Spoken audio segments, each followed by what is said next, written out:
eu sou a Luana Lessa e vou falar um pouquinho para vocês sobre a classificação do relevo brasileiro. Se vocês olharem aqui para esse quadro, vocês vão ver que, na verdade, a gente tem o contorno do nosso país, Brasil, né, em todos eles, mas que a gente tem divisões diferentes. O que são essas divisões? Isso daqui é uma regionalização. Uma regionalização é quando a gente divide um espaço em diferentes regiões, utilizando um critério. Por que a gente vai dividir esse espaço? Para poder analisar melhor ou administrar melhor esse espaço.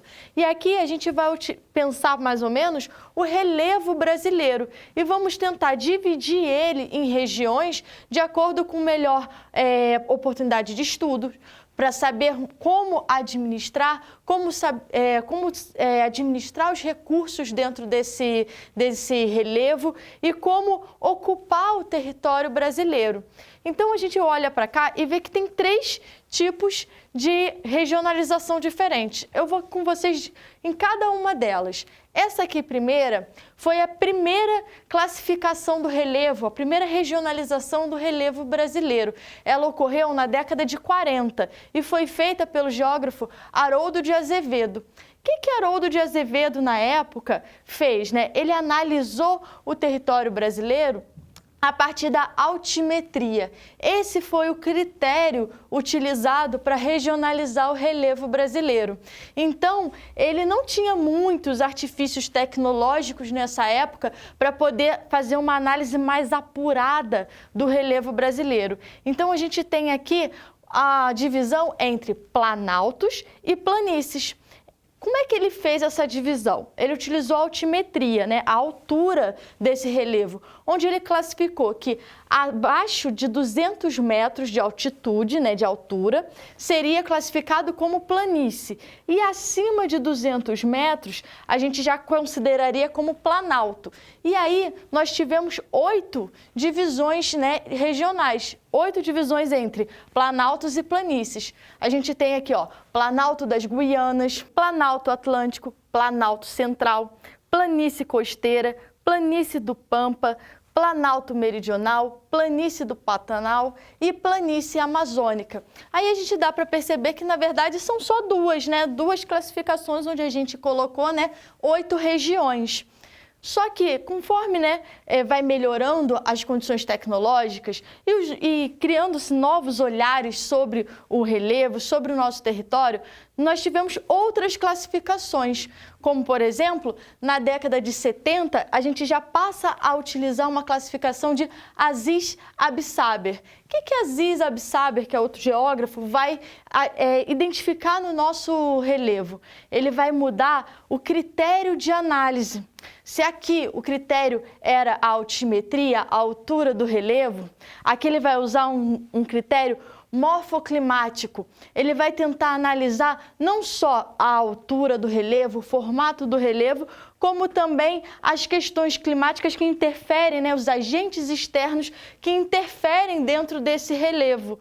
E aí ele vai classificar em mais de unidades. Ele vai descobrir, na verdade, mais unidades, e vão ficar aí como 10 unidades de regiões, onde a gente vai ter Planalto das Guianas, planícies de terras baixas costeiras, serras e planaltos do leste e sudeste, Planalto Uruguaio, Sul, Rio Grandense, esse espacinho, Planalto Meridional, Planície do Pantanal, Planalto Central, Planalto do Maranhão, Piauí, Planalto Nordestino, planícies e terras baixas da Amazônia e Planalto das Guianas. A gente vê que essa divisão regional já não é mais a mesma divisão daqui, certo? A gente está cada vez mais apurando o olhar sobre o território. E dentre essas novas formas de olhar, o que vai mudar aqui para Aziz Absaber